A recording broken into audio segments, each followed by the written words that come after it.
بات کی جائے تو سب سے پہلا مدعا اٹھے گا کہ وہ قرآن کی کون سی آیات ہیں جن کے ذریعے ہم احادیث کی حجیت کو ثابت کر سکتے ہیں.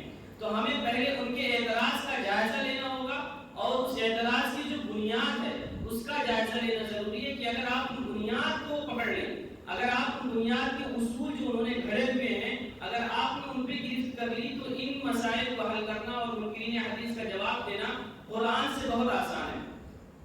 ان کے چند بہت مشہور اعتراض ہیں. نمبر ایک اعتراض کرتے ہیں کہ قرآن کریم میں اللہ تعالیٰ نے اللہ کے نبی صلی اللہ علیہ وسلم کو جو اطاعت کا عوام کے لیے حکم دیا ہے، امت کے لیے حکم دیا ہے، وہ فرض نہیں.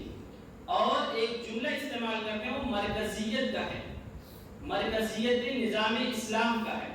اس کی ہم بات آگے کریں گے. دوسرا ان کا جو مدعا ہے وہ یہ ہے کہ قرآن کریم جو ہے وہ خود تفصیل لکل شیء اور تبیان لکل شیء ہے.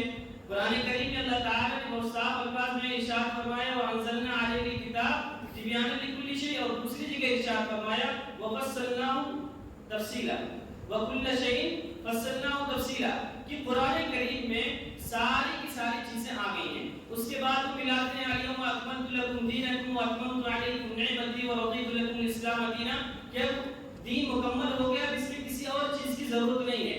نہ اللہ کے نبی کی ضرورت ہے، نہ ان کی تفصیلات کی ضرورت ہے، نہ ان کی تشریحات کی ضرورت ہے. اب یہاں سمجھنا یہ ہے کہ تفصیل لکل شیء اور تبیان لکل شیء کا جو مدعا ہے یہ کیسے حل ہوگا. ہم قرآن کی جب دوسری آیات دیکھتے ہیں تو قرآن کریم میں بہت ساری جگہوں میں کل شیء استعمال کیا گیا ہے. جیسے آپ دیکھیں گے حضرت سلیمان علیہ السلام کے قصے میں آتا ہے وَأُوتِيَتْ مِن كُلِّ شَيْءٍ وَلَهَا عَرْشٌ عَظِيمٌ.